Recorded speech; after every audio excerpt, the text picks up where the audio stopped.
At the Academy for Offensive Mages, everyone agrees on one thing: there's no place for healers here. But our MC thinks differently. Will is the best healer around, yet he still enrolls in this academy. Everyone expects him to fail miserably. One teacher even decides to prove it by setting up a mock battle. The moment the fight starts, the teacher uses earth magic to trap Will, but Will easily dodges every attack, boosting his speed with healing magic. The teacher almost catches him in an earth trap, but Will dodges again. Then he goes on the offensive. He closes the distance and strikes with his dagger. Of course, the attack doesn't work. The teacher covers himself in impenetrable earth armor, confident that a weak healer with no offensive magic can't touch him, but Will knows how to deal with it. In this world, most mages limit their power because their bodies can't handle their full strength. Pushing past that limit causes the body to break down. But if Will removes that limiter, he can unleash massive power at the cost of destroying his own body. And that's absolutely fine with him. He's a healer anyway. Will rushes forward with a supercharged fist. His arms shatter as he smashes straight through the teacher's earth armor. The teacher doesn't even have time to react. He's knocked out instantly. So why is a healer in this academy? Because last time, everyone else was useless, and Will died because of it. Here's what happened back then.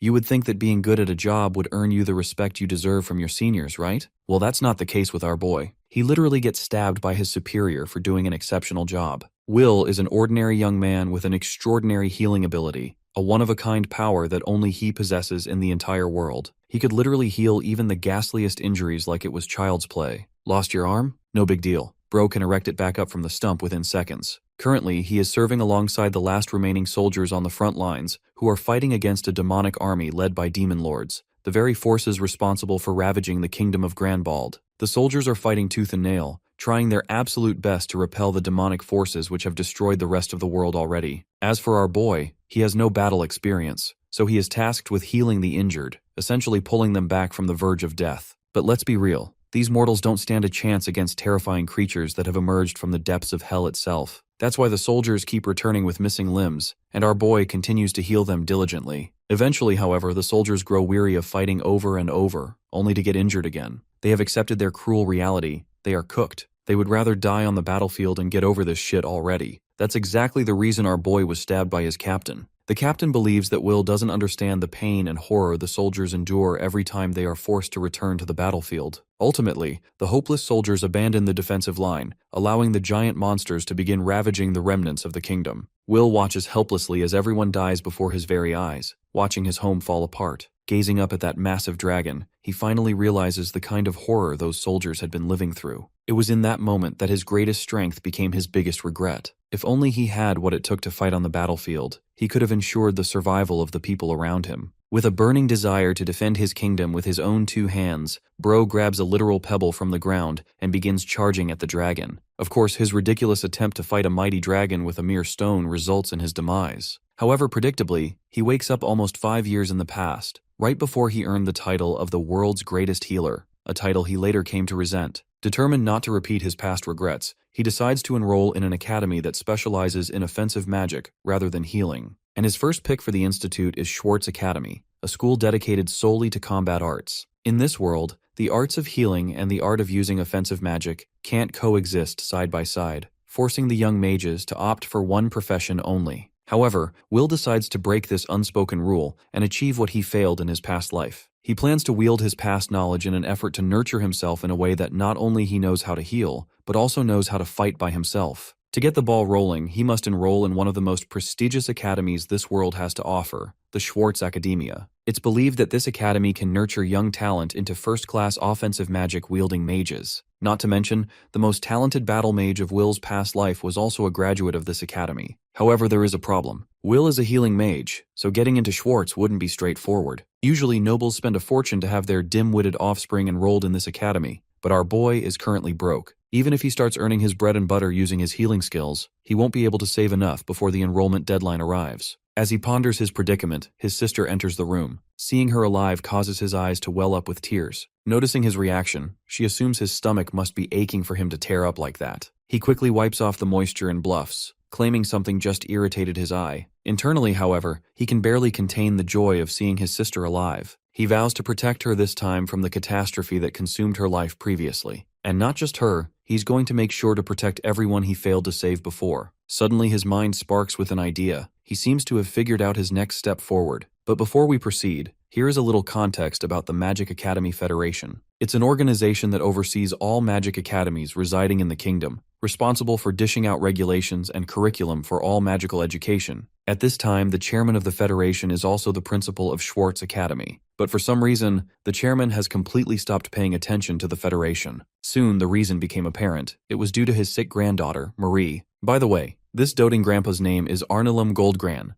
the chairman of the Magic Academy Federation and principal of Schwartz Academy. The old man promised his girl that he would find a capable healing magician who could set her free from her misery. However, in our boy's previous life, his granddaughter passed away because the chairman failed to find a capable magician in time. That's exactly why my guy sneaks right into the chairman's granddaughter's room. Conveniently enough, our boy doesn't even have to introduce himself to the chairman, who is already present there. The old man already knows about this scholarship student who hails from Heilig. After all, Will is renowned throughout the kingdom for the exceptional talent he possesses in healing magic. This is exactly why the chairman finds it unfitting for someone of our boy's caliber to be sneaking around like a thief. Internally, Will admits he's right. Perhaps if it weren't for his past life experience, he wouldn't have dared to infiltrate someone's personal space. But then again, formalities are a luxury they can't afford right now. He had to get right in, for only he can heal her. Of course, the old man knows that nothing comes without a price, and he wants this young gun to be clear about his intentions. Will insists that time is of the essence. Her treatment takes precedence over negotiations. Eventually, the old man gives the permission our boy needs. He sits by the bedside ready to cure her illness. But the old man's intense gaze catches his attention, staring down into our boy's soul. The chairman is practically broadcasting that one wrong move, and our boy is done for. So, Will takes a deep breath, ready not to mess up,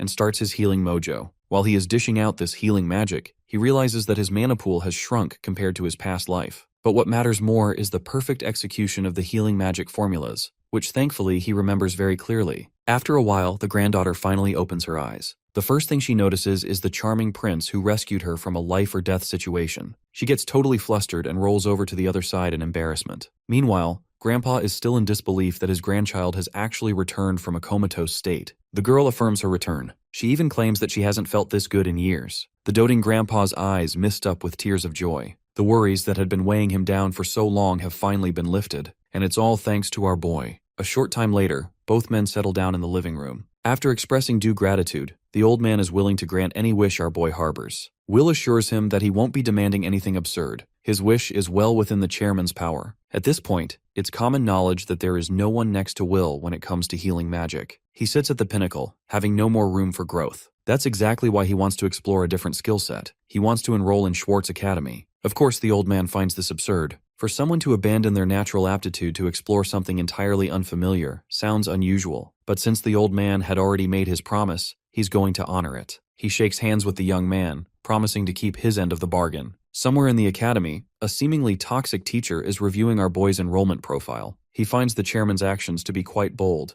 enrolling a healing mage who has 0 offensive skills into a combat school. Eventually, the day of the entrance ceremony arrives, and the new entrants gather in the academy's assembly hall. Up on the pedestal, the chairman is there to pitch and glaze his institute. Schwartz Academy is a fully residential school specializing in offensive magic with its own unique curriculum. Its vast campus houses multiple training grounds, and things only get better with the advanced research facilities and a massive library, making it stand out even more. Influential graduates are active even beyond the academy, making it possible to receive various forms of support from the kingdom. If I had to sum it up, there is no other institute that provides this kind of environment to study the intricacies of offensive magic. Let's not forget that our boy is just a mere healer enrolling in this academy, which has been unprecedented up until now. So, it goes without saying that his path ahead will be paved with thorns. But my guy is ready to face whatever lies ahead, as long as he becomes the offensive mage he desires to be. However, reality is often far from expectation. The first class after the entrance ceremony takes place, and Will can be seen sweating bullets. He is supposed to hit a target with a fire magic spell. Somehow, he manages to activate a fire spell, but it fizzles out as soon as it appears. And it's not the first time this has happened. To make matters worse, his teacher is a total piece of trash who tries to bully our boy by using his weakness as leverage. Will can only attend the class if he successfully manages to hit the dummy. Until he manages to achieve this, he is forced to continue his practice in the training grounds on the other side of the school building. Will insists that his teacher at least show him the ropes, or else he would never be able to learn it properly. Then again, it was clear from the start that this particular teacher has a hate boner for our boy.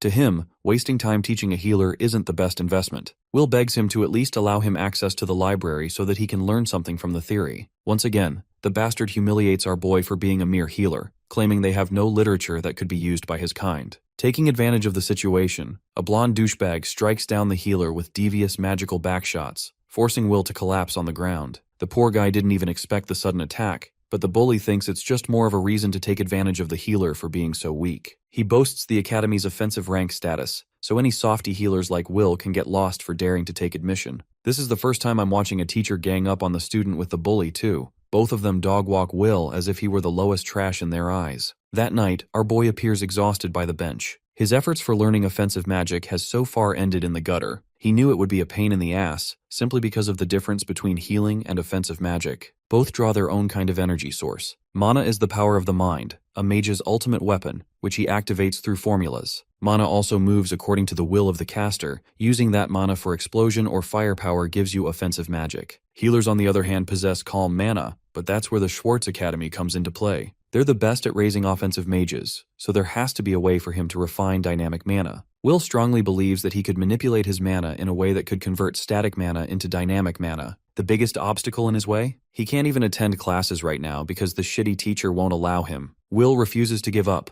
hoping to encounter that one person who helped him in his previous life. Just because of her alone, his choice to have come to this academy may end up being worth the pain. Unfortunately, he can't continue blindly, so he thinks of other ways. But suddenly, a familiar voice confronts him for staying out late. When Will looks at this person's gorgeous appearance, he sees Veronica, an extremely competent warrior who fought alongside him. She was one of the highest class offensive mages he ever knew, and in the end, he had to grieve her loss in the tragic war. Luckily, she's alive in this regressed timeline, but before they could even talk, this woman whips out the same sword that can cut anything in half. This girl looks like a female Gojo with Sukuna's abilities. The fact that she's pointing her sword at him isn't exactly pleasant, but it turns out she's hunting down a suspicious student around campus, making her wonder if Will is that same troublesome student. Our boy quickly clarifies that he's absolutely not that guy, because on the off chance she swings at him, he's gonna need another isekai regression from Truck-kun again. She believes him, bringing him calm, and he asks to confirm if she's really Veronica. The woman feels offended that he addresses teachers so casually, bringing him shame and shock. He knew that she was older than him in his previous life, but not that much older. Turns out she's actually a prodigy who skipped grades and got promoted to a professor right away, which is totally unsurprising considering her god-tier talent. This is the opportunity that Will has been waiting for,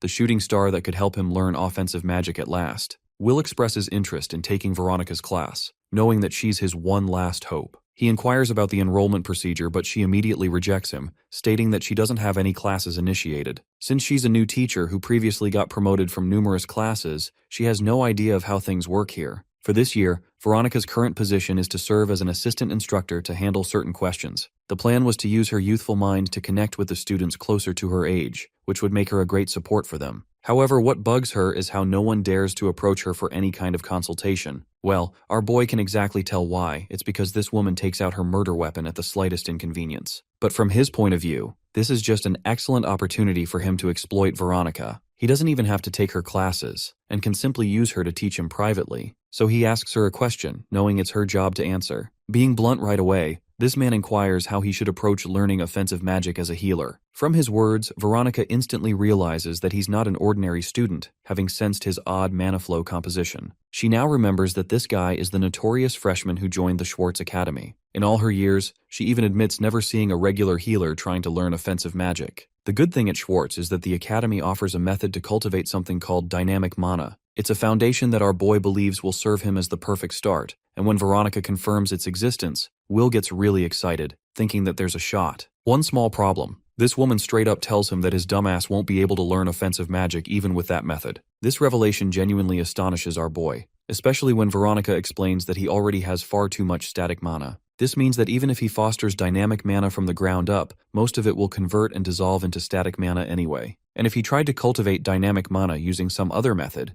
the mixing of two mana qualities will make it impossible for him to use any kind of offensive magic. Reality looks bleak. Bro went ahead and changed academies only to realize that there is literally no way for a regular healer to learn offensive magic. Will is starting to regret not receiving an instruction manual when Truck-kun regressed his ass. Well, he doesn't want to give up, even if it means becoming the Einstein of his generation to invent a new method. Thanking the assistant professor, he's about to leave, when suddenly Veronica stops him to finish her point. She continues from earlier, stating that while it's true that healers can't use offensive magic, there is one caveat that could allow a healer to become an offensive mage. The girl confused the shit out of his ass because even our boy can't deal with that logic. Veronica demonstrates her point by revealing her specially carved sword of iron, a weapon that can slash and defeat enemies. She then talks about the bench next to them, which is made of wood, capable of being used by sitting on it. In other words, the smooth brain professor is saying water is wet and the floor is made out of floor. But here's the twist. She picks up the bench and explains that even if she used it to beat the living daylights out of someone, it would still be a weapon.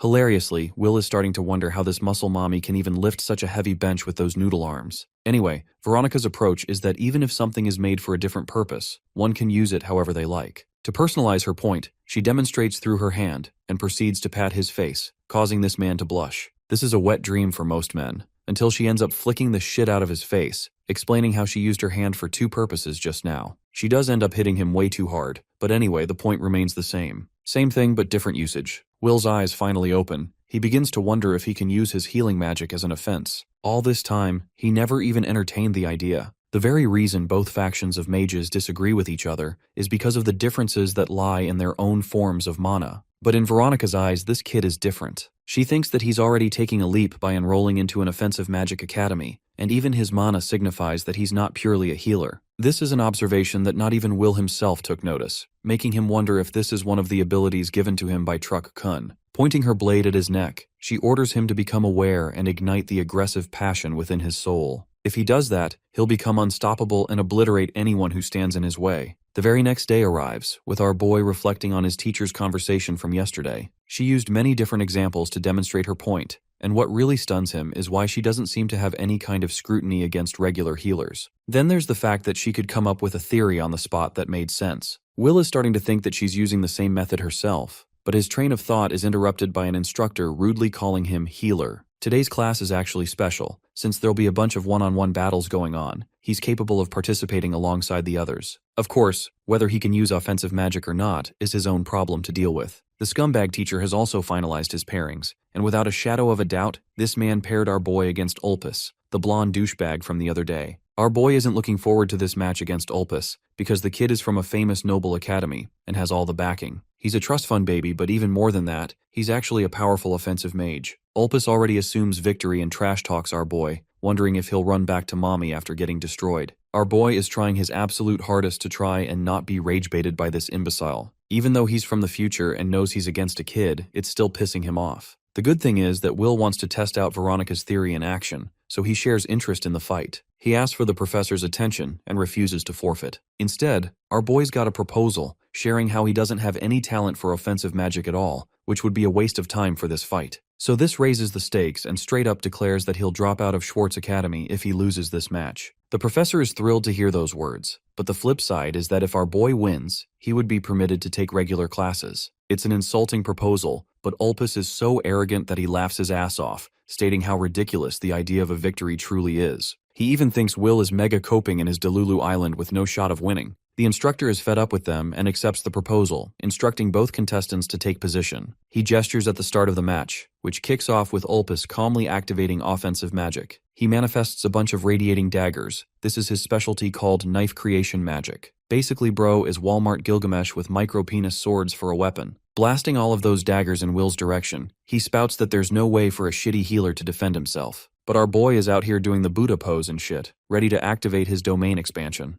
The moment he activates his technique, he's able to match the speed of the daggers and concisely dodge all of them. This is a technique called life manipulation, something we'll use to manipulate the very essence of living creatures near him, boosting their HP to the absolute limit. But that's not all. He could also use it as an attack from this same approach. Ulpus panics and calls it a shitty fluke, but our boy's aura farming in the same pose. He catches Walmart Gilgamesh's dagger, before slashing all the others with Shiru Emiya's swag. The weapons falter and have done 0 damage thus far. But our boy's just getting started, and with a single dagger, he intends to end this fight. The spectators can't fathom what just happened. A healer using an offensive attack just doesn't register in their brain. In reality, Will has been using healing magic as an attack, and never even used offensive magic. Ulpus is in a clinch, and trash talks how he was holding back the entire time. Apparently bro can increase the number of knives at his disposal, as if that's gonna make a difference. He rains down the golden projectiles upon the healer in anger, but our boy casually starts slashing down each and every dagger. By the end of his defense, they're all shattered to the ground. Ulpus still thinks he's a hotshot, so he increases the size of his micro-penis dagger, and damn, that angle looks a bit sus if you ask me. Anyway, Will understands that fighting Ulpus is a pain because of his talent and understanding of magic. To increase complexity and firepower, Ulpus forces his dagger to rotate, basically throwing a missile at our boy's direction. Bro borrowed Sukuna's fire arrow furnace technique only for Will to block that shit too. Ulpus can't steal any more techniques from other shows and just roars in frustration. Meanwhile, our boy thinks he should progressively increase his strength. The fierce projectile is deflected with ease, much to Ulpus's surprise. Before he can do anything else, Will teleports behind him using Goku's instant transmission, promising to heal him after this. Then he straight up goes for the kill, only for the instructor to butt in and cast an enormous earth wall between the two. The instructor believes the match is over, and tells both of them to step aside for the next pair. The defeat is truly humbling for the cocky noble, but Will is just happy he can attend regular classes from now on, much to the frustration of this bum instructor. Having wrapped up here, he bolts off, reflecting on his fight experience. At last, he has created his own version of offensive magic, and it was powerful enough to beat an excellent mage. All of it is thanks to Veronica's guidance. As for the loser douchebag, he is helped by the instructor. Ulpus makes a request to his teacher not to inform his father about this match. Both of them are D1 Reddit haters who just can't take the L. In the next scene, we find Will at the classroom. He can take classes here and refine his understanding of attack magic. The instructor enters the room and peeks a glance at Will before initiating class. So far, his classes have been basic. One homeroom teacher basically handles all the classes. Will is intrigued by the magical tool creation class the most, recalling a similar concept at the Healing Academy. Today's lesson is regarding the creation of ice bombs. The instructor will hand out materials for the students to assemble and process. Will recalls that he never really made weapons in his previous life, only recovery items. But in the Offensive Academy, it's expected of him to forge weapons for combat. The mana used for this purpose will obviously be dynamic mana, but when it comes to creation, the nature of mana doesn't matter much at all. That's why Will won't have any trouble even with his surplus of static mana, and when he takes a look at the materials, he finds ice golem fragments and powdered flame branches. Following the instructions, he mixes the fragment, but suddenly experiences a rapid change. Will ends up tossing the ice fragment through body enhancement, causing that little fragment to detonate and explode, leaving behind spikes of ice. Our boy is pretty impressed, but his little stunt over here is peak disrespect for his class. The instructor scolds him and straight up says he'll deduct points from Will's grade. The rest of the bullies laugh, Ulpus especially, which signals that he's scheming with the teacher. Will's next class is right around the corner on magical creatures. He gets a cute salamander, as the instructor emphasizes the low-tier students to listen closely. Our boy is a little uncomfortable with the close distance to a magical creature. This tiny murder machine blasts out a cannon of fire, causing Will to deflect. In reality, that's just something our boy imagined in his head, even drawing the instructor's attention, who takes away his trusty pot. Things are not looking good, and Will is starting to really get what's going on. The instructor is allowing him to partake in classes, but actually torturing him in every class. This means he won't be able to learn, so he has to do something about his situation again. Watching him from afar is a peculiar student, who seems to understand the double standards at play here. The bullying continued without end. Will had to protect himself from not only the students, but also the instructor's ridiculous out-of-syllabus questions. His points were smushed to the ground, and even after the classes, he found heaps of trash just lying around in his room. When he tried to confront the supervisor for the issue, the supervisor punished him even more by taking away his dinner privileges. Bro's getting cooked left, right, and center. He collapses in his room, realizing that this academy is full of haters. Just when he made one positive step, he now has to face a shit ton of challenges to circumvent again. Will understands that his current rate of progress is doing wonders for him, and does not want to let these bullies bother him. The best thing is that he fought one of them and actually won the fight, therefore having absolute proof that he can become the attack mage he's always dreamed of. Focusing on the positive, Will recalls acquiring his textbook, so he can now review homework and study properly.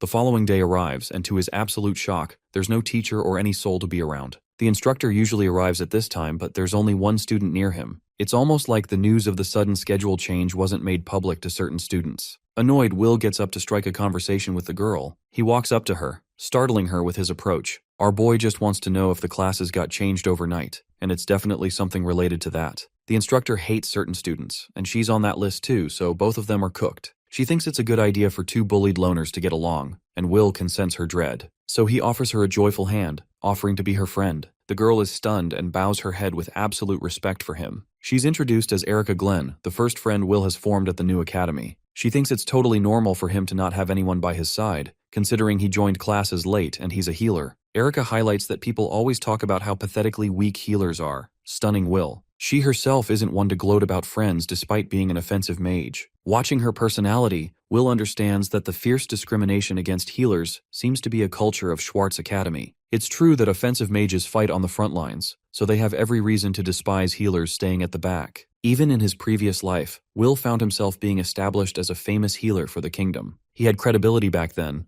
but here at the Attack Academy, things are different. Will is going to be swallowed by the Academy's discrimination if he doesn't fight against it. Erica inquires about his intention behind coming to the Offensive Academy. Arranging his thoughts, Will responds that he refuses to accept his reality as a born healer and intends to join the front lines. His reason shakes her, but Will clarifies that he's got his personal reasons backing him. As for Erica's intentions, apparently she belongs to a small noble family in the countryside. With no sons born in her family, the parents thought their bloodline would end. Taking matters into her own hands, she thought becoming a powerful attack mage could help her become the head of the family by status alone. It's an understandable goal in Will's eyes, but Erica's problem is that she doesn't have a sliver of talent for magic. She also doesn't have friends and gets bullied in class too. Luckily, she's happy to have made a friend in our boy, calling him an underachiever who will comfort her even when her grades are low. Bro's getting destroyed everywhere, but she's just joking around. Anyway, he reminds her that Erica's expectations will be met very soon. Without explaining much else, Will takes her to a different classroom where the real class is being held. The two of them find their way to the real class, only for the predictable instructor to consider them late. Will apologies for not knowing about the sudden class change schedule, but this jackass has a stick up his ass and doesn't forgive them. To punish Will, he decides to whip him another question. This is bad news. Erica already knows that our boy hasn't taken most of the previous classes, which means he wouldn't know anything. Taking a look at the board, Will breaks down the problem in his head, while his teacher emphasizes that points will be deducted if he fails to score the correct answer. Ulpus ridicules Will further, knowing that he's at the verge of failing. But our boy is deep in concentration, so he takes the chalk and starts scribbling intensely. Every word catches the attention of the class. Even Ulpus thinks this is just a show-off attempt. In truth, Will figures out the correct configuration, illuminating the magic circle on the board. He floored everyone's expectations, shutting the whole room down, including his shitty instructor. The teacher is forced to admit that it's the right answer, stunning Ulpus and even Erica. There's just no way the new kid managed to decode the answer even after missing all his classes. Right after that annoying class, Erica immediately wanted to know how he managed to solve that question. Will explains that it was actually pretty easy to solve, as he learned it from the textbook. He'd already read the textbook, so he knew what to expect. What stuns her the most is that this man devoured the entire book in a single freaking night. Will only read it for the first time and ended up blitzing through the book, hailing it as one of the greatest books on offensive magic. There were fundamental and advanced applications mentioned. Everything was covered with intense detail. He could study all of it on his own, but without having some form of magical understanding, reading the text was a chore. The good thing about Will is that he was always good at theoretical studies, so he could manage without much discomfort. He learned all about offensive magic in a single night, reading it like it was a fictional novel. While he's amused, Erica is out here creeped out. The book he digested is the boogeyman of their academy, something that can't be translated without the teacher's guidance. She's starting to regret her initial assumption of calling him a failure, and realizes that she's the only bottom feeder around. The girl doesn't want him to ditch her in the lowest ranks, while our boy assures her that he's going to teach her anything that she finds trouble with. After all, they're besties from the same class. Erica beams up a smile, feeling glad to receive his help. The reality is that our boy came here to school for his goals, not to act buddy-buddy with the power of friendship. But since he's alone, he'll need Erica, so he tells her about a favor she needs to do for him. The upcoming class is the General Offensive Magic class, one he's never been able to pass, and the main reason he was never able to access the other classes. Erica thinks he should easily be able to do it now that he defeated Ulpus, but the reality is different. Will actually can't use General Offensive Magic like everyone else, but he does have an excellent idea. The setup requires Erica's help in order for him to succeed. In the next scene, the students are gathered in the training grounds again. When it comes to offensive magic, there are two branches of general and unique magic. General magic refers to spells with properly formulated spells, making it easily accessible for everyone through formulas. Contrasting their general use case, unique magic comes engraved from within a user, such as Ulpus's special knife creation magic. The Academy's curriculum includes classes for both kinds of offensive magic for students to refine. Of course, unique magic doesn't lead to a correct answer, so for someone like our boy, This is actually the easiest ticket for him to attend such classes and win. Unfortunately, he's stuck when it comes to learning general offensive magic, and his teacher knows this well. Taking full advantage of the healer, the instructor praises him for his theoretical skills and wonders how he'll do in the practicals. After all, Will is supposed to fail this class if he can't even use basic magic. The instructor emphasizes that the assignment is no different from all the previous attempts, with the objective of firing a shot at the target. Once more, he degrades Will by calling it an extremely basic task, which means if he fails to do something so fundamental to the academy, he won't be able to graduate. Collecting his thoughts, the instructor recalls how the boy applied healing magic in offensive maneuvers, and how healing magic improves the body's general stats. But it's different here, because Will can't use something like offensive magic. He just wants this kid to get lost and forfeit from his class. But our boy isn't going anywhere and smiles at the situation. The instructor is blown the fuck away when he sees Will's hand engulfed in flames. There's just no reason on earth why this kid is able to cast such magic. But don't be fooled, this is actually just a sneaky tactic being used by our protagonist. His entire strategy hinges upon Erica creating the fireball using her version of the general offense magic. Then he deployed the fireball inside the tail of the salamander. Next, Will carefully uses auto-healing to fan the flames, hiding them within his hand. Basically, he's doing what Gojo Satoru does with his reversed curse technique to sustain Limitless. It's infinite healing. But even then, Erica doubted his approach, questioning what kind of man she was dealing with, not knowing he was the greatest healer of mankind at some point. Anyway, he stopped healing magic right after popping open his hand, making it seem like he manifested a fireball from the palm of his hands. Next comes the easy part. He just shoots it down the target, bringing it down with a bullseye.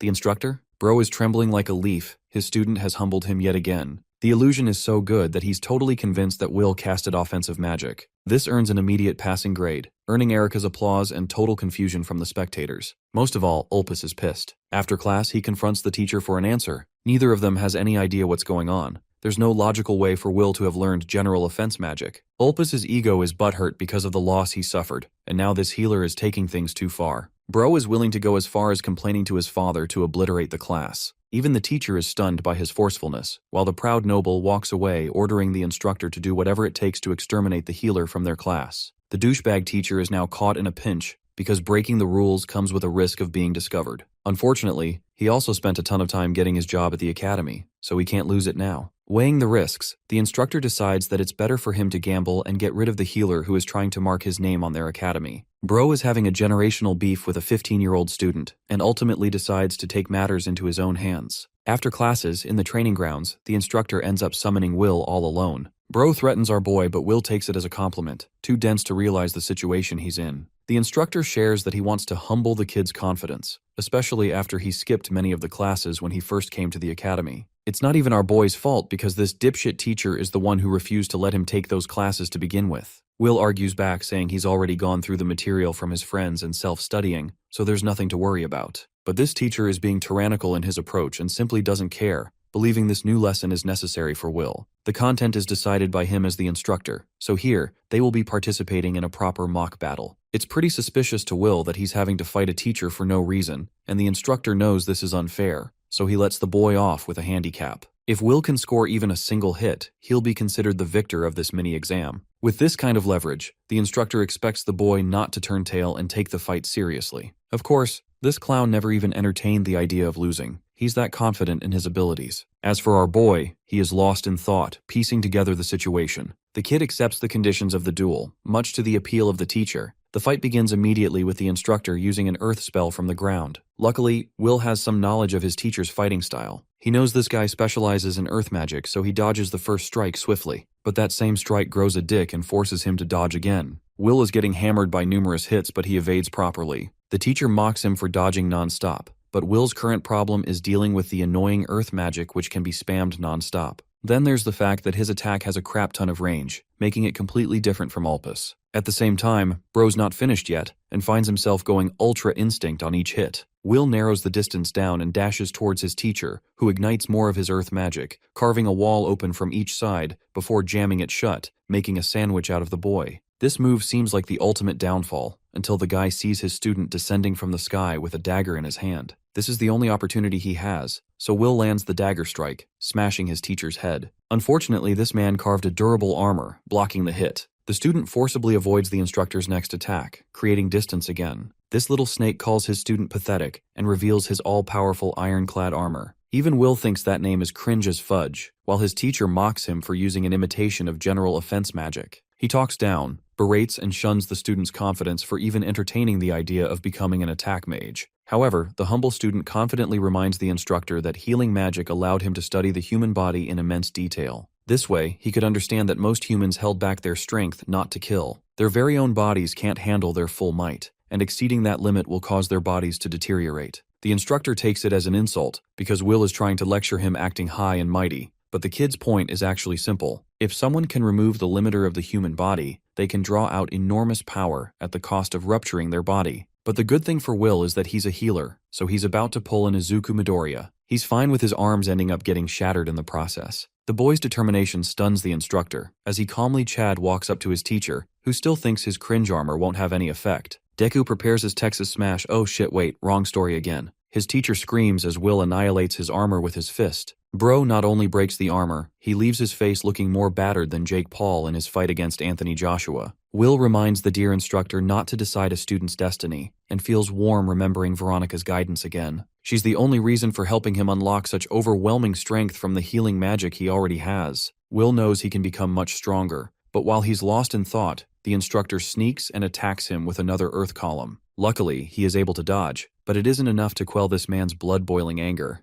Will wasn't expecting to be blindsided by that attack, especially when he already passed the condition of the test. The instructor spouts more bullshit, stating that there weren't any witnesses to confirm such a thing, which means technically a healing mage never even hit him. He refuses to acknowledge his defeat at the hands of a pesky healer, and floods more earth spells against our boy. Will is starting to get real tired of this man's I am the rules Seto Kaiba bullshit approach. But thanks to him already having removed his limiters, he can launch at rocket speeds and blitz past him again. The instructor couldn't even process Will's sudden advance, as the boy charges his heavy fist, ready to demolish him a second time. Not even his cringe armor will manifest timely to save him from this haymaker. But then, the punch stops. Right before caving his face in, the punch stopped. It's as if the flow of time itself is no more. Will's punch smashes his face, humiliating the instructor as he processes the heavy pain. This shameful and slow-ass punch is worse than suffering the last attack. He can't even run away this time, or scream to save his life. The scene is genuinely hilarious because this one punch is taking up like 50 panels. Finally, Will exerts actual force and sends this man flying, causing him to crash into the ground. All this time, the healer had been using another one of his healer tricks. He welcomes the instructor back to reality, explaining how only a moment passed in the real world. But don't worry, he's not like his teacher who doesn't explain shit and properly shares what went down. First, when Will connected his punch, he activated an illusion enhancement spell. This spell is supposed to heal people with weakened senses like eyesight, but recently our boy has been utilizing it in combat to increase his speed and reaction time. He can essentially activate it against an opponent, hyper-stimulating their senses, making them believe 1 second is actually 100 seconds. This makes the attack seem way more painful, as it is brutal and torturous. Finally, Will puts on a nice little smile for his teacher and asks one last question, inquiring if he can pass the class now. Before the snobby instructor even responds, Bro grabs his shoulder, threateningly reminding him that he's going to erase every last inch of discrimination the teacher has for the healer. The same harmless healer is looking like a demon king right now, and emphasizes that his only goal is to enjoy his classes. Which means if this guy or his students ever interrupt him again, things will go very wrong for him. Will concludes his proposal with a bright smile, concluding their encounter. That evening, the instructor is seen striding around in panic, questioning the kind of monster he encountered. He used to believe that every healing mage was weak as shit and submissive to the orders of the frontline mages. But this guy is different. He's got top-tier combat skills and a murderous killing intent. Coincidentally, he ends up running into the blonde punk, who is curious to know about the outcome of the training session. Ulpus snickers, believing it ended up in our boy's demise, but then he gets silenced like a dog. The instructor is done with his nepo baby yapping, and urges the noble not to involve himself against Will. It's for the good of all of them, and it was their greatest misunderstanding to assume that Will was just a regular-ass healing mage. Ulpus is startled by advice and brings up the threat of his father again, but this time, the instructor is unafraid. He basically tells the blonde punk to go complain to his daddy all he wants, because in truth, if Ulpus had all of this influence, he could have easily eliminated the healer by now. The Omen family isn't walking around on Ulpus's commands, but it is absolutely certain that if they keep fiddling around with the new kid, he'll destroy them for good. Ulpus is left pissed off, unable to believe that the situation has degraded in this direction. After that phenomenal beatdown, a few days passed. Class has just ended. Will is chilling because he can just sense the blonde noble being cautious around him now. He doesn't pull any tricky moves anymore or make any comments. This way, our boy can finally focus on his classes, yet he's unsatisfied with his current state of things. Right now, his ultimate objective is to overturn the reality of humanity's destruction in the future. The only way to avoid a dark fate like that is to become stronger. Sure, his healing magic is helping him with body enhancement, but he's boxed himself with just basic strength attacks right now. Sensory enhancement is good for illusions too, but it's nothing compared to the versatile fighting style of offensive magic. Will understands that he needs to carve up a completely new fighting style to catch up. He explains this exact thought process to Assistant Professor Veronica, seeking her guidance again. Will's approach needs refinement, but Veronica has one other thing to say first. He's hesitant to hear what she's going to say, but she actually ends up congratulating him for everything he's done so far. Thanks to his contributions, the teachers have been talking about the healer nonstop. A healer mage is keeping up with the top classes of the academy, and it's nothing to scoff at. While some other teachers are also looking hateful of his progress, which checks out. Interestingly, Veronica hasn't really revealed to anyone that she's the reason behind his progress. She also never had the chance to mention it among the teachers, because the others just disregard her for being special even at their ranks. Our boy is relieved because this way he won't deal with any trouble. It was her advice that got him this far, and he wouldn't want her to get in trouble because of it. The professor doesn't mind and admits that, actually, she's grateful to him. Like she said before, healing mages never even try to bring their theories to reality. She pulls out her sword again. Strangely, she likes doing that a lot, and challenges our boy to a duel. Will clearly didn't anticipate this move coming from Veronica, but she's genuinely curious to see where he stands at his level. It's the surest way to help him become stronger, but our boy's just not ready at all and panics like hell. The swordswoman emphasizes that the enemy won't wait and blitzes from her spot. She thunderously appears right in front of him to slash him down, something Will is able to deflect at the very last second. He can barely hold his weapon together against her heavy attacks, and she continues to overwhelm him with a flurry of slashes. Despite expending all of his boosts and reaction speed, he can't even keep up with her. The thing about Veronica is that she's more than fast. This woman is lightning incarnate. Her sword elegantly moves from one swing to another, which means in a battle of endurance, it's Will who will be the first to break. Enduring the heavy hits, Will understands that he's only got one shot to impress her with his limit-breaking speed. This way, he'll catch her off guard. Instilling his energy into his heel, our boy crackles ahead with thunderous ferocity of his own.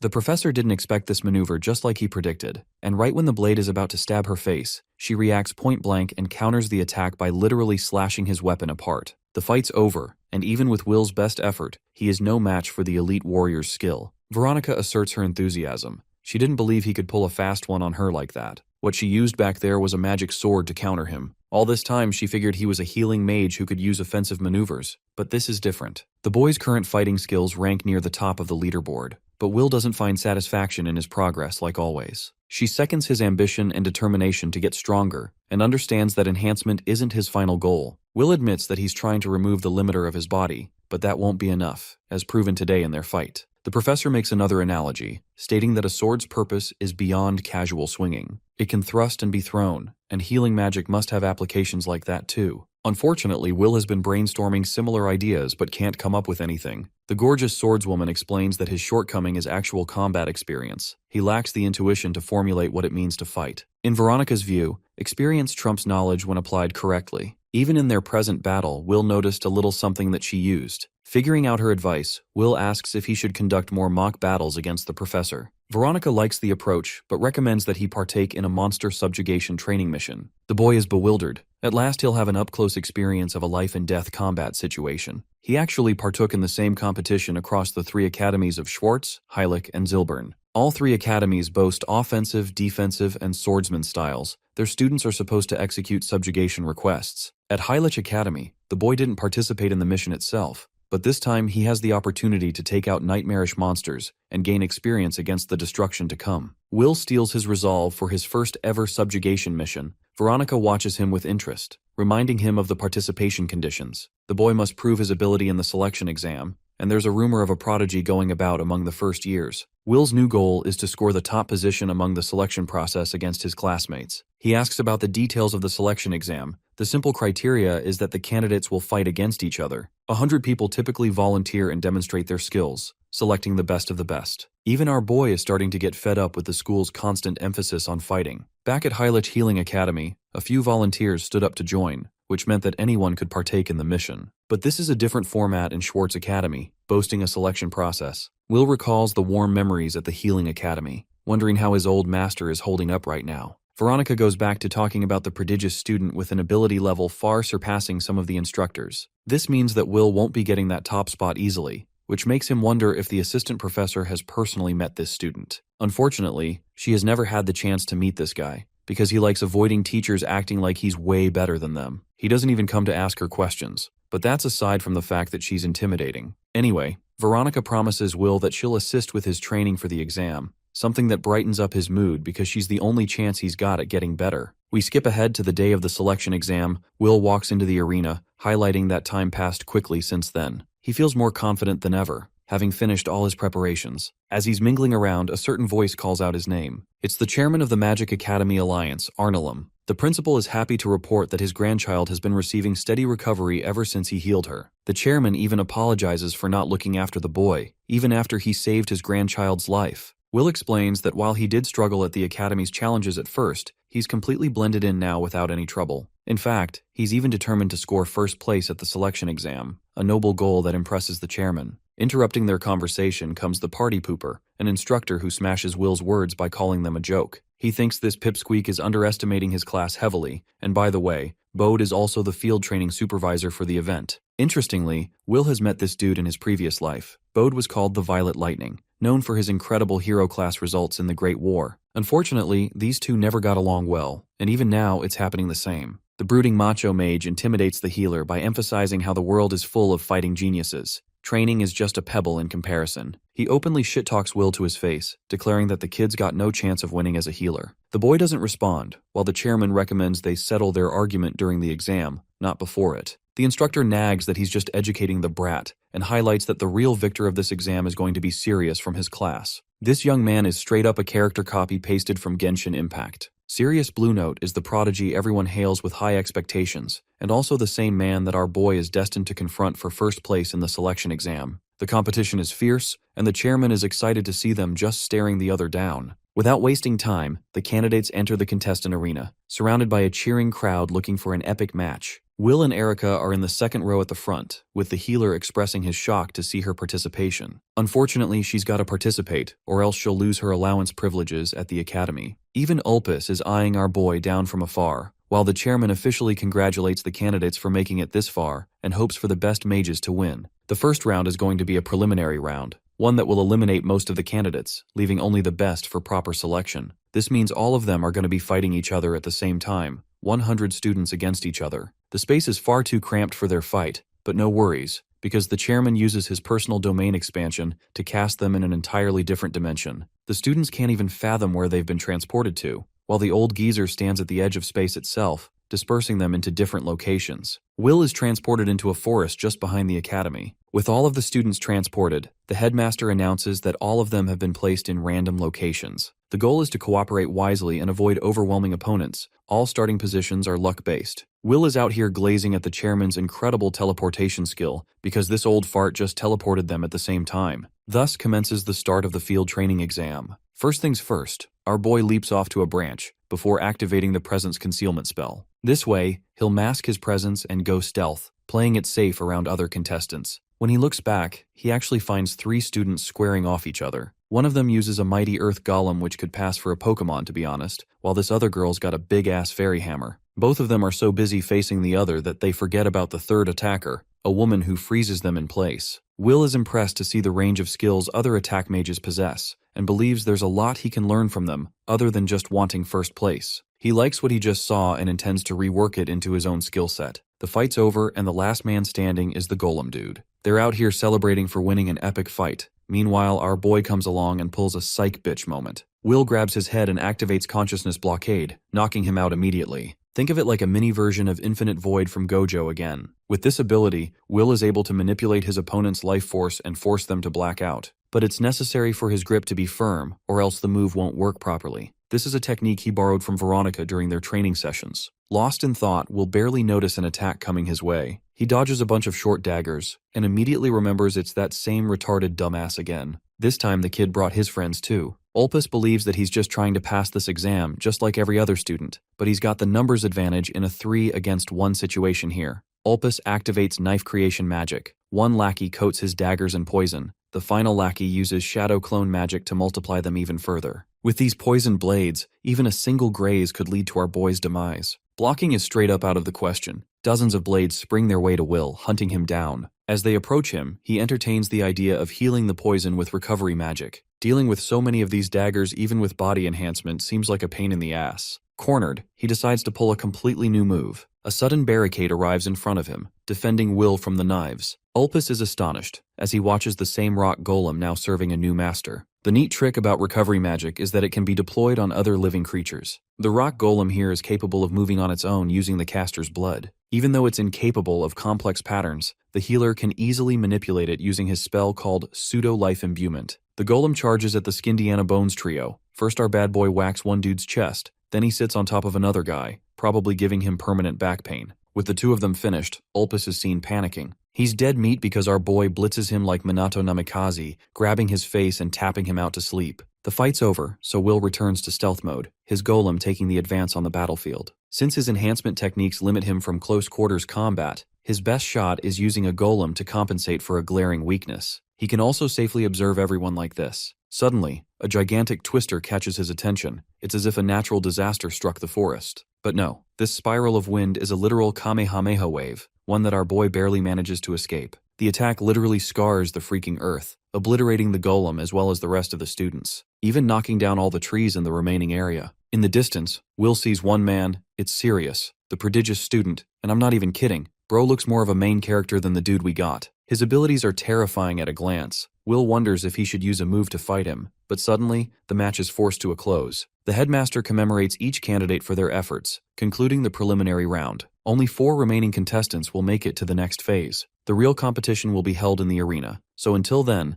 the chairman advises the students to rest as he activates transfer magic. While the transfer magic is kicking underway, Sirius, the very serious man, seriously glares with a serious expression at our serious protagonist. Will has to find the will to beat this guy in one day. Both of them vanish after that. Back at home, our nerd is busy doing homework, thinking of a strategy for the exam. Just outside his room, Ulpus and his gang of losers have arrived once more. They're already pissed off getting handed 50 Ls every time they challenge the healer. But Ulpus is a sore loser, a twat. He cares about the pride of his noble family and wants to uphold the Oman family's honor against a lowly healer. What worries him most is his father discovering about the whole situation. Still, his friends just don't have the heart to tag along. They ditch his ass and leave him to deal with his own mess. Ulpus panics and eventually boils with anger, declaring that he has a way to get rid of the healer even without using magic, all the while our boy is chilling in his room. Suddenly, Will hears a knock at a strange hour. He gets up to open the door and already senses a bad feeling. Obviously, it's Ulpus at the door, who pulls out the corny noble act and greets him warmly. Will is suspicious and doesn't buy his acting skills,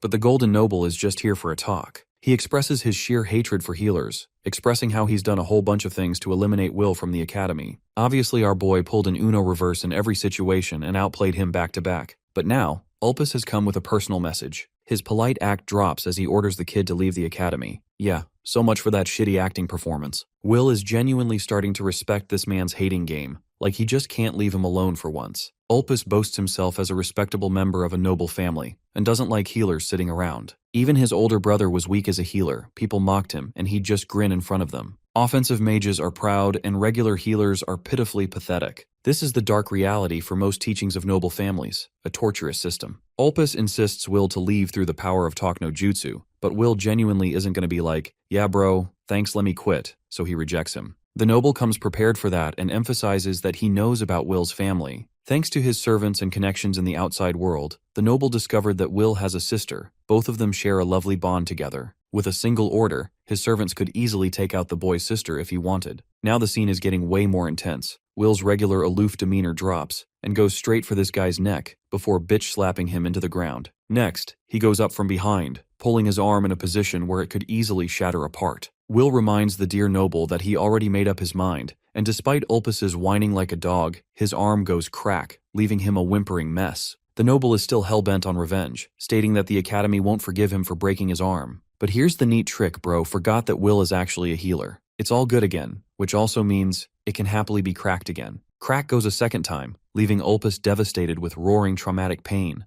Will heals it again, and this game continues. The noble pleads again, but it breaks again anyway. The cycle of breaking and healing goes on, with Will playfully stating that he sticks to his decisions strongly. Threatening his sister is a boundary this loser should never have crossed. Crack, crack, and crack. Relentless arm shattering until Ulpus's spirit is tormented apart. He now understands that this kid isn't a healer but modern Satan himself. Just like the reality check the instructor got, the noble is made painfully clear he can't fuck around with him again. That night, Will sends the noble back with happy regards, as if nothing even happened. Our boy doesn't even feel a single ounce of regret, even experiencing joy before sleeping. The following day, the main tournament is underway. People in the arena are awaiting for this match with keen interest. The 4 who cleared round 1 are supposed to face each other. One of them happens to be Erica herself, someone who outshone Will's expectations. Apparently, she just caged herself in firewalls, intimidating everyone else from daring to approach her. Long story short, this girl didn't even move and won by default. But something feels off. Will doesn't think this is the full story. She asks him to go easy on her, but this man isn't a simp and intends to go all out.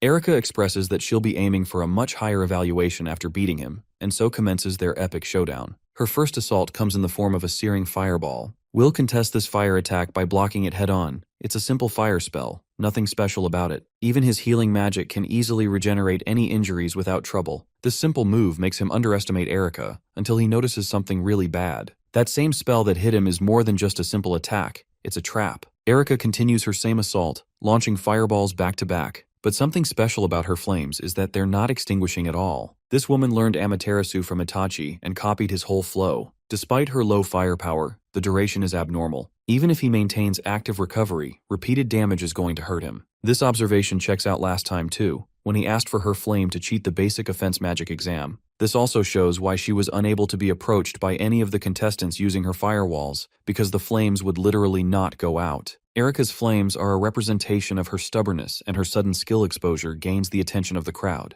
To be honest, they just support her because they want to see our boy lose. An air of arrogance takes over her, the realization that she can make past both the preliminaries and even eliminate someone as powerful as Will. Formulating his counterattack, our boy casually kills the flames after doubling his healing output. She repeats the same move again, but Will is ready this time. Knowing that her flames won't fan out, he grabs it intentionally, boosting his personal offense instead. This is a genius use of battle IQ, because now the healer has fire fists aiding his offensive strikes. Erica is about to get blown away when she suddenly throws up hands and forfeits the match. Luckily, she comes out unscathed, the announcer declaring our boy the winner of the match. Unfortunately, his evaluation stats won't change much even after the match. The same crowd that supported Erica earlier now turns against her, calling her a fraud for an offensive mage. Poor girl has been a support all her life and crumbles under the weight of expectations. But her dear friend helps her up, emphasizing how well she fought. He even heals her wounds, gaining her affection. That sweet little romance is demolished when Professor Bode steps on stage, calling it the end of the line. Pointing his finger at the healer, he genuinely deems Will a piece of filth, and he's hella pissed that an offensive mage quit against someone like that. His words scare off poor Erica, leaving Will to wonder if this is appropriate behavior coming from an instructor. The supervisor boasts his position, emphasizing that his role is to call out the truth for what it is, something he deems encouraging. But as he leaves, he confirms to our boy that there's only going to be one successful candidate from the tournament.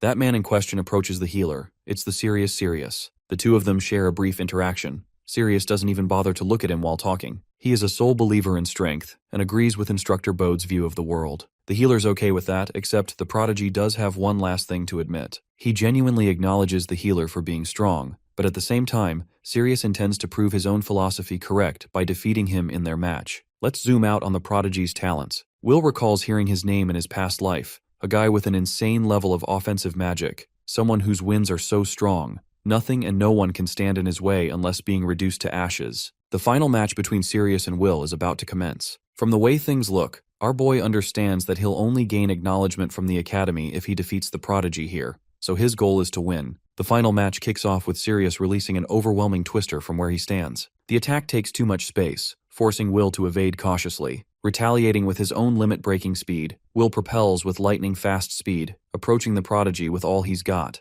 But before he can narrow the distance, Sirius dispels an all-out wind attack, keeping him far away. This is a problem for the healer. He can't make a serious blow without getting close. The two forces of nature continue their showdown. Sirius and Will face each other, while Sirius notices his speed. He raises his hand to attack and throws a burst of intense wind directed at his opponent. Our boy realizes that the tornado from before was nothing like this wind, which manages to blow away the entire area. He struggles to stay on his feet, but it's now time to make its debut. He puts his hand on the ground and begins to grow a humongous tree, while Erica in the crowd is amazed by the ability of the healing magic, knowing he is strengthened. A while ago, our boy showed this skill to Professor Veronica and explained that he infused life energy into the plant, which helped it grow rapidly. He had learned beforehand about attack magic that could manipulate plants and decided to give it a try with this skill. He wanted to adapt his tactics accordingly. Suddenly, he begins to fall to the ground, and Professor Veronica holds him upright. He is surprised by the sudden mana exhaustion, since the book didn't clarify that it could be such a major technique. Veronica cracks the code, explaining that destroying is easier than healing because healing consumes far more mana than attack magic, and reproducing attack magic using healing magic is probably a most inefficient use of mana.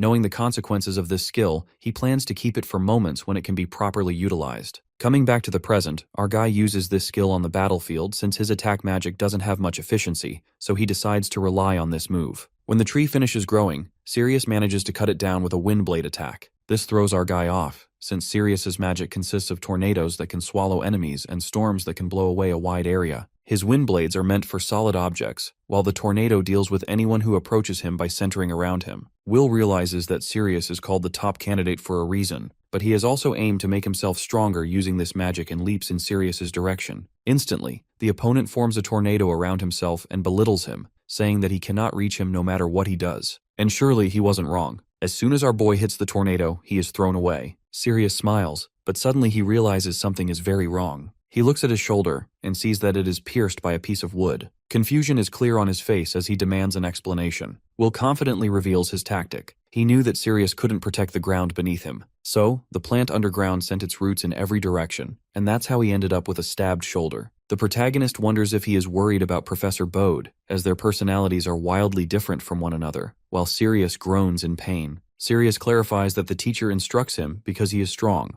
Our boy throws more questions at him, knowing he is from a well-known family. Sirius spills the truth about his family. Magic ability matters above all else. The strongest person becomes the family head. No other factor like gender or age matters. This has created enemies within the family, all fighting for power, and his own father refuses to teach him. For Sirius, listening to the teacher is the only way for him to truly gain power and strength. Then, he gathers all his magic energy once again, which surprises the entire crowd, including our protagonist. A dragon is formed from the magic power, and Sirius declares that they will settle this now. The dragon aims at our guy, making him realize this is no child's play. A while ago, Will used to think that mages with offensive magic had it easier, which made him want to grind harder, but the entire time he was wrong. It struck him that talent isn't the only thing that determines superiority. Things like lineage, talent, and the past all play their part. All of this leads him to declare to Sirius that he wants to beat him in this fight. Sirius is baffled by the sudden announcement. Will throws his hand to the ground, preparing to use his special seed, and begins to grow a tree once again.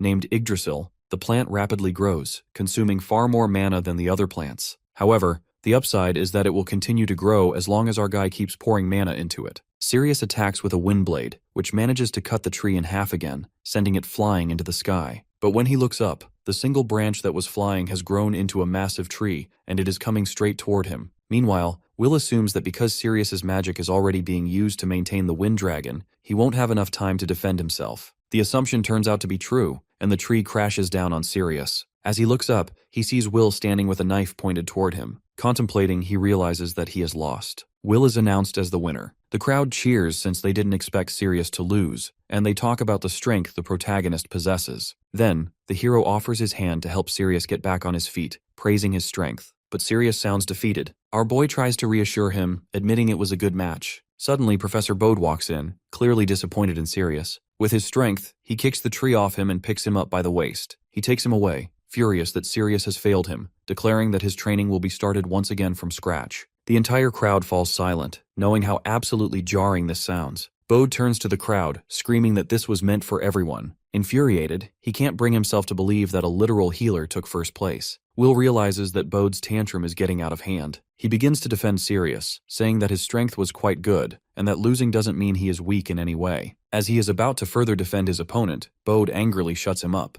Then Bode begins walking toward our guy, mocking his defensive statements for Sirius. He throws Sirius aside and calls our boy stupid, saying that in a match, only strength can yield optimal results. Engulfed by his emotions, he declares that losing makes one no better than discarded trash. Will is disturbed by Bode speaking so harshly about his own disciple. He begins to argue that being a healer doesn't give Bode the right to say whatever he wants. Bode's eyes flare with fury as he tries to demoralize our guy, saying that he will soon be thrown to the weak side because there is little value in being a healer. He further taunts him by pointing out the drastic depletion of his mana levels, which surprises our boy. Bode adds that weaklings are parasites who get stronger people killed. Being called dead weight sends our boy into a flashback of his past, where he was abused by Bode for not being strong enough. Even then, he tried to defend himself, insisting that healers support others with their magic. Yelling, he tried to prove his point, that the world needs healers to maintain balance, or else humanity will perish. Bode lets him go, and remembers how his disciple once stood on the front lines to buy time for the rear guard to escape,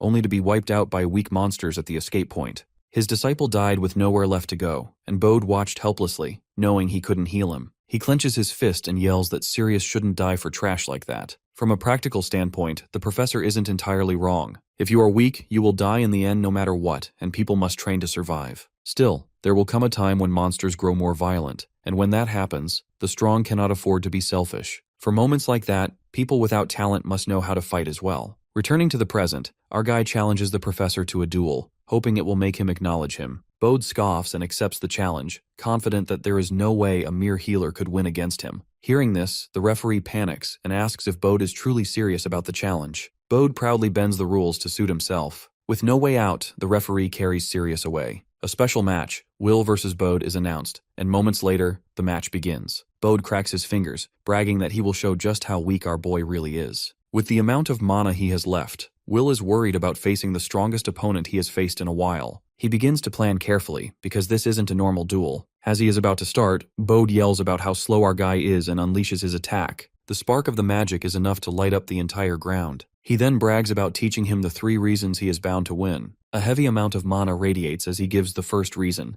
advantage in distance to suppress the enemy. The second reason is speed, which prevents them from taking action. The third reason is the power to finish them in a single blow. As Bode is about to continue, he mocks that the protagonist might not be able to hear him right now. Our guy rises once again, asking where the power that finishes in one blow is. Despite being visibly injured, our boy still stands, knowing that the professor possesses unique lightning magic. To save himself from electrical damage, he must somehow avoid a direct hit to the inside of his body. He is aware that his skills will be useless if his brain or heart are hit, as his healing magic won't be fast enough. For that specific reason, he created a blood circuit that could conduct electricity easily. He pierced his hand with his knife, so when the electricity hits the blade, it passes through his arm and legs, and is transmitted into the ground, minimizing the damage he receives. Even then, enduring electrical attacks is extremely difficult. Now it is time for our boy to launch a counterattack. Bode downplays him, saying he feels pity for him, knowing that he barely managed to endure the attack. Will then begins to enhance his body physically through magic, but suddenly realizes that he cannot pour strength into his body. Bode reveals that his violet lightning paralyzes its victim, making them unable to move. Will realizes that he might be in serious trouble and raises his hand again as another attack comes toward him. Egotistically, Bode wants to continue, using the remaining mana he has to see how many hits the protagonist can endure. Bode releases his attack, throwing the crowd into shock, while our boy continues to endure it, knowing that the professor truly has strong and flawless unique magic, which fuels his arrogance. But the protagonist refuses to give up. He decides that he will win, putting every bit of his remaining mana and stamina into manipulation. He slams his hand onto the ground and immediately begins growing a water treasure tree. This tree has the ability to absorb vast amounts of water from the ground and store it, so if used as a barrier, the electricity will be easily dispersed. However, fate has other plans. Bode manages to cut down the tree with his electrical attack, sending the crowd into shock. Our boy is left speechless as Bode begins walking toward him, believing the protagonist has nothing left. But as Bode looks at the fallen tree, he sees mushrooms rapidly begin to grow, which truly shocks him. Our boy feels a quiet sense of relief. His technique worked, as mushrooms grow quickly after a lightning strike. When a forest is turned into a wasteland by lightning, it creates an opportunity for growth without enemies, and mushrooms are among the first to appear. But that isn't the only advantage they bring. They also cause paralysis in the body, and Bode experiences it firsthand. He panics, and our guy seizes the opportunity, knowing that the advantageous distance between him and his opponent is finally gone. He charges his fist and throws it straight at Bode, but Bode manages to dodge it and attacks our boy straight in the gut. He reveals that he is also skilled in close combat, and that his unique magic allows him to manipulate electricity further. He He states that if he reinforces his body with electricity to accelerate his movements, that paralyzing trick would be nothing in comparison. On the ground, clutching his chest, Will is unable to accept that he might not be able to win. Proudly, Bode charges his fist, declaring himself the victor of the duel. But before he can land the punch, someone stops him. Turning back, he sees Professor Veronica with her blade drawn. He tries to brush her off, saying that she shouldn't meddle as a newbie. Our boy shivers, yet a ray of hope rises when he sees Veronica. She argues that the result of the match is clear, and that further hitting the boy would only cause unnecessary pain. Bode tries to justify himself, claiming that Will is a healer and can simply heal himself. Veronica defends our guy, stating that he has no magic power left, as he poured everything into the duels he just fought. Angrily, Bode attempts to attack again, thinking Veronica simply lacks the courage to follow through. Veronica immediately charges her sword, and the two leap toward each other to strike. Suddenly, the headmaster appears, putting an end to the quarrel. He stands between them, preventing Bode from advancing, and apologizes to Veronica for not explaining the situation earlier. He announces the end of the selection exam, and orders everyone to leave the premises. As the students begin to disperse, our guy tries to heal himself but fails, having completely run out of mana. Veronica lifts Will into her arms, assuring him that he performed well. She urges him to rest and not push his limits. But these assurances aren't enough for him. The next day, he walks through the school, thinking about the difference in power. It still baffles him how humanity could have ceased to exist even with such strong people around, and so he resolves to gain more and more strength. Will enters the room, and the headmaster is delighted to see him, noticing that his injuries have healed considerably. Our boy explains that once his mana returned, the healing was nearly instant. The headmaster assumes that Will have no trouble with field training, which surprises the protagonist. He then continues, explaining that since Will took first place in the selection, he passed. Along with him, Sirius and Erica have also passed. Will demands an explanation, as Bode previously stated that everyone had failed. The headmaster explains that this happens every year to make the students believe they are in a crisis, drawing out their seriousness, though some are ultimately cleared. Since field training carries great danger, Bode had to put on an act as a teacher, and while harsh, it served its purpose. In his previous life, Bode was constantly on the front lines for humanity and was one of the heroes who tried to save humanity from extinction. The headmaster then urges the protagonist to form a party with students from other schools as an attacker so he can accept real monster subjugation requests. This makes Will realize that this will be the first time he faces monsters, the same monsters that were the direct cause of humanity's extinction in his past life. Creatures that possess magical power are known as monsters, but not all monsters are inherently threatening to humanity. Some may attack humans, but often only for the sake of their own survival. If their ecological behavior had been properly studied, they could have been utilized as neighboring species rather than treated as enemies. However, 2 years from now, the world is destined to change under the influence of the Red Moon. Monsters exposed to the Red Moon will become ferocious, and different species of supermonsters will begin to unite with a single goal: to wipe out humanity entirely. Then, 2 years after that catastrophe, the Demon King himself will descend upon the world. This sequence of events will place humanity at a complete disadvantage, causing nations to collapse and countless people to perish. Attack mages will be demanded on the battlefield,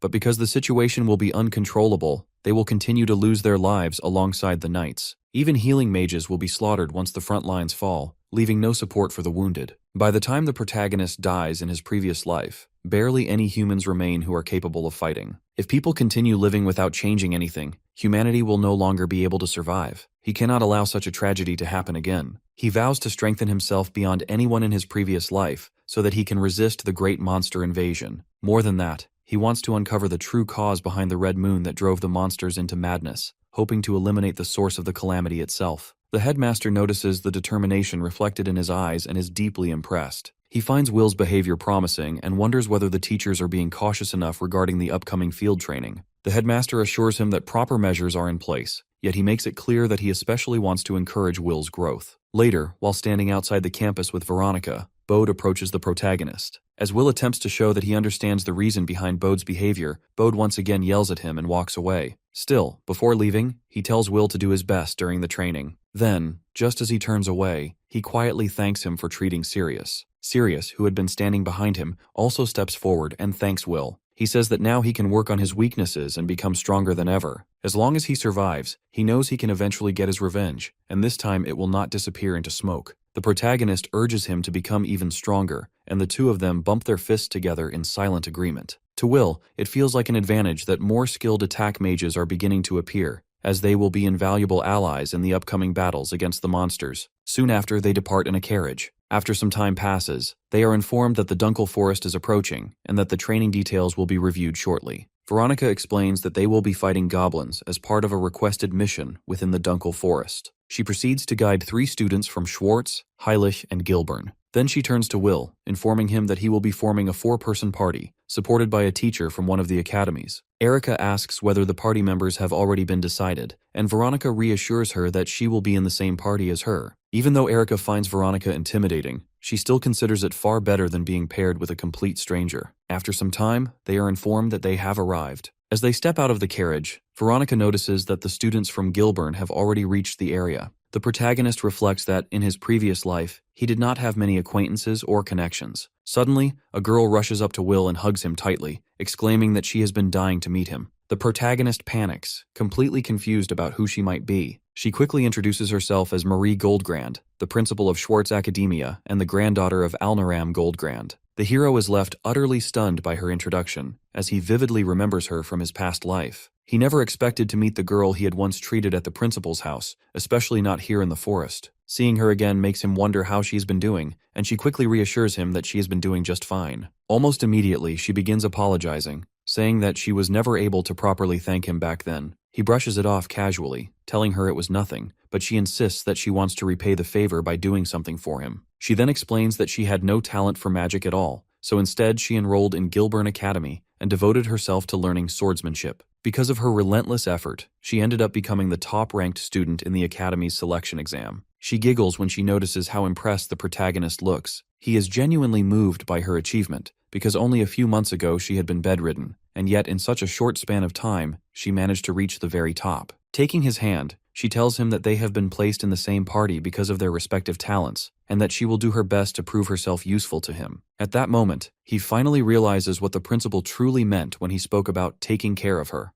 Before he can dwell on it any longer, she suddenly drags him along to greet the students who have just arrived from Heilich. Watching from the side, Veronica and Erica are surprised by how cheerful and friendly the two of them seem together. Outside the carriage from Heilich, Marie asks whether Ulin and Turf are inside. Ulin soon begins to step out, calmly saying that there is no need to rush. He cheerfully greets everyone, revealing himself as the teacher assigned to their party. Ulin is a teacher at Heilich Academia, and in Will's previous life, Ulin had been the greatest healing mage of his era. Realizing that he is now in the same party as him fills Will with genuine happiness. After that, Turf steps out of the carriage as well, and Marie introduces herself to him. However, Turf freezes when he notices the two of them holding hands. Naturally, he asks for an introduction to the protagonist. Will introduces himself, and Turf quickly assumes that he must be an attack mage. Ulin then tells the students that they are free to do whatever they want, and that he will simply keep an eye on them. This casual attitude surprises all of the students. Will walks over to Ulin and asks if he may call him Master. Ulin asks why, and Will explains that he himself uses healing magic, but has never had a proper teacher to help him practice and refine it. He then asks if Ulin would be willing to teach him. Ulin says that he has heard about Will before, and readily agrees to teach him some healing magic. Marie rushes after them, insisting that she should be allowed to call Ulin Master as well if Will is going to do so. From the side, Veronica observes how well the party seems to be getting along. Later, when the subjugation mission is assigned, each party is instructed to operate using a hut as their base. The area where goblins have been reported lies deep within the forest, so Ulin, Marie, and Will decide to head there immediately. Meanwhile, Turf, the healing mage, is instructed to stay behind at the base, avoiding the front lines in accordance with traditional protocol. As they walk toward the goblin spawning area, Marie asks whether Will is really only going to act as a healing mage on the front lines. He responds calmly, telling her not to worry about him. He explains that he will act as the group's supervisor instead, allowing them to fight freely while he keeps a close eye on everything. Taking his words seriously, the two of them accept that the supervisor has no strict rules. They immediately begin hunting the goblins. In a single swift motion, Marie cuts down a large group of goblins all at once. The protagonist can hardly believe what he is seeing, remembering that only a few months ago she had been completely bedridden.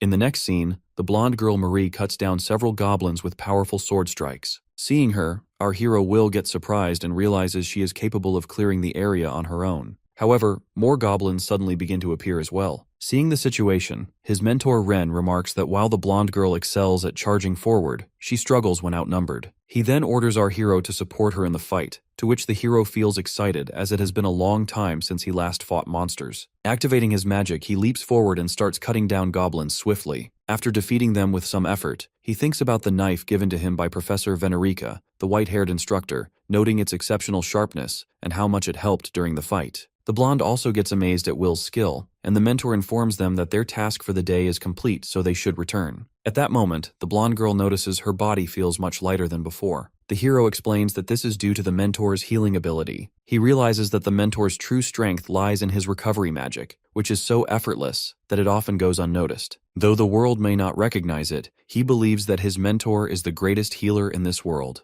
At night, they return to their rest house. A boy named Turf feels good to see them, noting that no one was injured during today's mission. The blonde girl says she understands that their mentor is an excellent healer, but wonders why he also seems so knowledgeable about frontline combat. The mentor explains that the front lines are where most of the injured are found, and by treating people there, he naturally gains practical knowledge over time. Turf adds that the mentor frequently travels between different sites, which is why he rarely conducts regular classes. Hearing this, the hero thinks that the mentor never avoids danger when it comes to saving lives. He realizes that losing someone like him would be a great loss to humanity. He also knows that there is still time before the future event where the mentor dies. But to change that fate, the hero decides that he will not let it happen again in this life. Meanwhile, as they spend a peaceful evening at the house, a group of goblins gathers in a hidden location, planning their next move to spread further destruction. After that, the hero and his team head out once again for a goblin subjugation mission. They apply what they learned from previous battles, and their teamwork steadily improves. However, during one routine raid, Mentor Ren suddenly tells everyone to return home. The hero feels confused by this decision, as they have not encountered or defeated a single monster that day. The mentor then explains that goblins are highly territorial. If outsiders enter their area, they usually attack immediately, just like in previous days. But despite coming this far, they have not seen a single goblin, which suggests something is wrong. He decides that they should retreat and regroup with other parties. The blonde girl points out that Professor Venerica's team has a base nearby, so they can head there for safety. After some time, they arrive at the location where the other party is staying.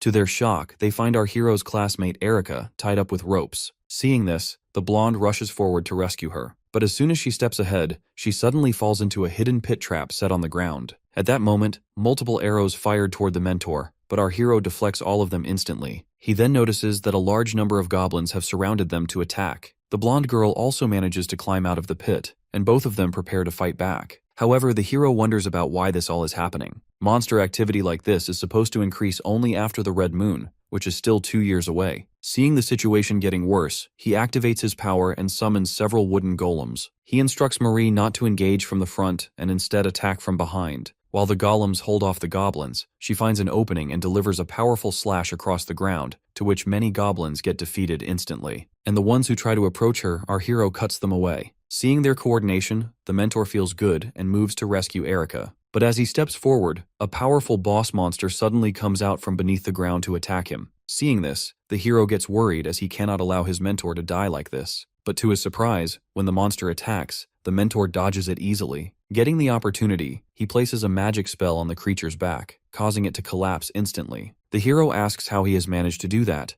to which the mentor explains that he learned this movement from the hero himself. However, he clarifies that he only put the monster to sleep, as he is a healer and does not fight to harm enemies. After that, they quickly move the hero's classmate to a safe area while escaping the goblin's territory. The mentor uses healing magic on her, and she soon regains consciousness. Our hero then asks what happened and why she was alone. Erica explains that the previous day's mission went well, but things often go wrong when she lets her guard down. When she woke up that morning, Professor Venerica was gone, leaving behind a note instructing her to stay alert in the area. While she was discussing the situation with her two companions, they told her to go and search for the professor. She adds that as soon as she entered the forest, she noticed a sweet smell, which caused her to lose consciousness. Hearing the explanation, the mentor realizes that the goblins likely used a sleeping drug on her. He also feels worried, as it seems the goblins are cooperating with an ogre, which is highly unusual. However, he says there is no time to analyze the situation further. They must first head to Erica's base and regroup with her two companions. After some time, they arrive at the base, but notice it has been completely destroyed. The blonde girl wonders about how this could happen, since goblins are highly territorial and normally do not leave their own area. This means a base outside their territory should have been safe. Seeing this, the hero realizes that this is a coordinated and proactive attack against humans, a behavior typically seen only after the Red Moon event. His mentor then uses his ability to sense the surroundings and discovers that the two companions have already fled elsewhere. He orders the group to split up, as he himself will go and search for them, while the hero and the girls will head toward the boy turf and leave the forest. The hero agrees to the plan, and when they arrive at the rest house, they feel relieved to see that the boy is safe and preparing food for them. Will tells him that they will explain everything later, as they need to leave the area immediately. However, when they step outside the house, they get shocked to see the same ogre standing there, accompanied by a huge goblin army. Seeing this, the hero tells the girls that the three of them must fight and defeat the monsters now, as he believes they are capable of winning this battle. He instructs the blonde girl not to push too far forward like before, as she just has to focus on landing normal strikes. He then summons a wooden golem again using his magic and orders his classmate to stop the goblins with her fire attacks. Following his instructions, she releases flames that trap most of the goblins in place for a short time. However, our hero notices that the ogre is still able to move through the fire without any trouble, to which he commands the golem to act. When the golem grabs the ogre, the blonde girl gets an opening and delivers a powerful sword slash, to which the ogre crashes back. Doing this, she feels good as their teamwork is working well. But to their surprise, the ogre starts regenerating its body again. Will realizes that repeated attacks will not be enough to defeat it. He understands they need a new strategy to bring this monster down. As he is thinking about their next move, the ogre suddenly throws a goblin at him, but he blocks the attack and cuts the goblin down instantly. The blonde girl also throws back several goblins and calls out that she will follow the hero's instructions properly. Hearing this, our hero realizes that with Erica holding the goblin army and the blonde girl supporting from the front, he only needs to focus on the ogre. Leaping at the creature, the hero strikes its body, to which the monster gets angry. But he gets an opening and casts his life rampage magic on the ogre's back. Because of this attack, the ogre's body explodes and it gets defeated instantly. Seeing this, the hero notices that the monster can no longer regenerate, and now only the goblin army is left to handle. After some time, they finally finish off the remaining goblins and feel proud of their hard work. However, the hero still wonders about the whereabouts of the other teams. Suddenly, he notices a tornado in the distance and realizes that Sirius, the tornado boy, is creating it. The hero decides that following it will lead them to the other teams. After some effort, they reach a location where the tornado boy and the other teams have already defeated more goblins. The strongest teacher then asks about the hero's mentor Ren.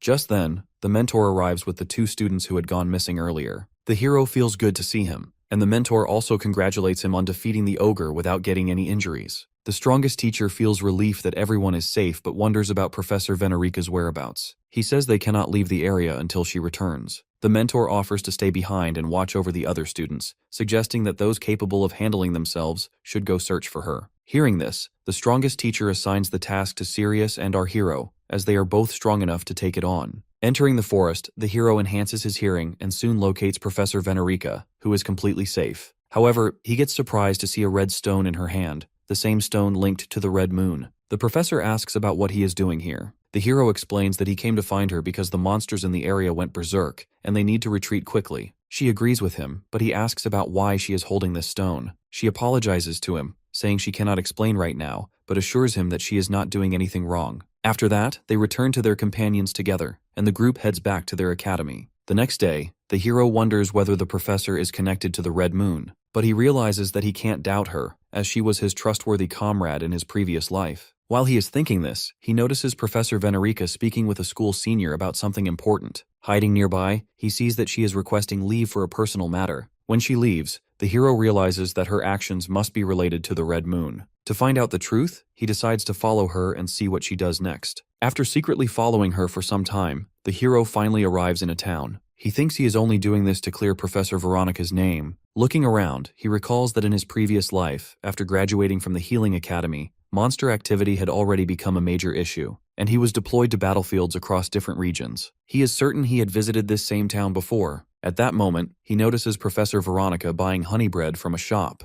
Seeing this, he recalls a memory from his past life, when he once shared this same bread with her. Back then, he had mentioned that he came from the countryside and rarely got to eat such food. But the professor, born into a merchant family in the city, often enjoyed it. She explains that she always stops at a bakery whenever she sees one as a personal habit. She comments that she never knows when her life might end, so she prefers to enjoy every moment. She then asks him whether, if anything serious ever happened to her, he would protect her, to which the hero confirms. Recalling those moments, the hero realizes that he once promised to stay by her side, yet in the end, he failed to protect her. However, in this life, he decides to change that fate, and for that, he must uncover the truth about her actions. While following her, he sees the professor enter into a strange church. The hero activates his presence concealment skill again to remain hidden and follows her inside as well. Inside the church, she meets a purple-haired thug who informs her that she has been called here for an important matter. He asks her to present the item they previously discussed, and the professor hands over the same red stone. Seeing this, the thug gets amazed, saying that with this, their church's long-awaited goal will soon be achieved as they draw closer to the red moon once again. Hearing this, the hero understands that the situation is indeed connected to the red moon. However, at that moment, his concealment skill wears off. Because of this,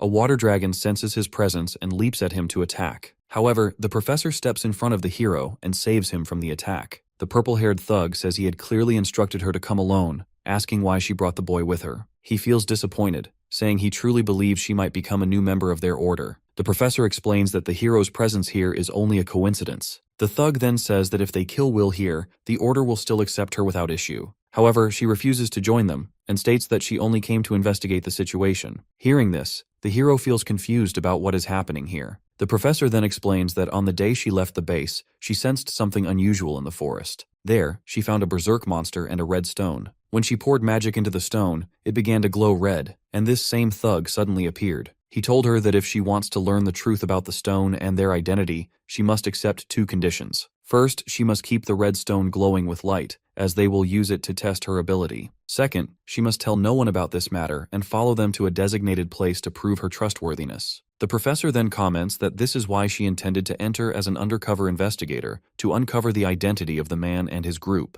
Hearing this, the hero feels good, realizing that she is not a bad person. The thug then claims that her earlier statement about joining the order was a lie. He throws the red stone into the water, causing several water dragons to become berserk and prepare to attack. Seeing the situation getting worse, the hero says he can easily handle half of them. However, the professor leaps forward and cuts down all the dragons' heads in a single strike. But to her surprise, the dragons start regenerating, as they are alive despite the brutal wounds. Seeing this, the hero leaps at one of the dragons and strikes it with his dagger. Doing this, he notices something unusual, that the dragon's body feels unusually soft. Realizing something is suspicious, he tells the professor to stay back as he is going to test something. Activating his physical enhancement skill, Will pulls back the dragon, to which the creature reveals its true form instantly. Actually, the dragons were not real. They were just legs of a massive octopus-like monster who was attacking them from a hidden spot. At that moment, as the thug notices that the true monster has been uncovered, he comments that he has to step into the battle by himself. This is why he pulls out a powerful spear to attack them. The hero instructs the professor to handle the octopus monster, explaining that her magic sword will be far more effective against its soft body. When she doesn't seem to agree, he uses his physical enhancement skill on her, and reassures her that he will return immediately after dealing with this thug.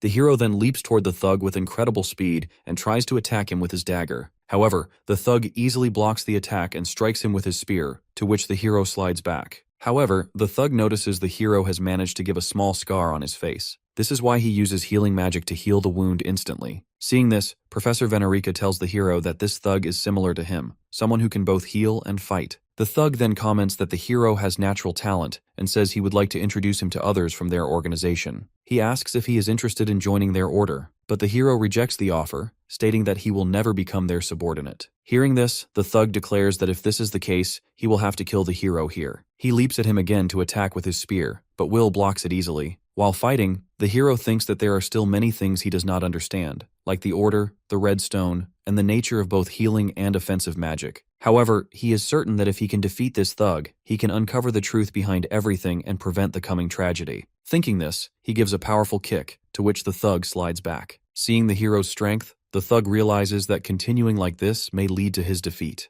This is why he activates a skill called Body Corruption, causing his right arm to transform into a much larger form. The hero understands that this is far beyond normal physical enhancement or healing magic. He demands to know who taught him such techniques. The thug reveals that everything he has learned comes from the teachings of the Order. He explains that before joining them, he lived without direction, working as a healer in a magic unit, and simply following orders from arrogant superiors. He believes the world is filled with people unworthy of being saved, and that the Order gave him both purpose and power, allowing his life to finally shine. Hearing this, the hero comments that what the thug is doing is completely wrong, warning that if this continues, many innocent people will die. Saying this, the hero tries to attack again, but the thug blocks the strike very easily. He then punches the hero with his huge arm, to which the hero crashes into a wall. The hero thinks about his mentor Ren, Professor Veronica, and everyone he lost in his previous life. Because of those memories, he gets up again and uses healing magic to restore his injuries. Doing this, he comments that now he will never forgive the thug and will kill him painfully. The two of them again throw punches to each other, but the hero manages to give much damage. Getting an opening, he delivers a powerful punch to the thug's chin, to which the thug falls back and gets some serious injuries. After that, the hero looks at Professor Veronica and notices that she has already defeated the octopus-like monster with her sword skill. She explains that the creature's regeneration was very strong, which is why it took so long to bring it down.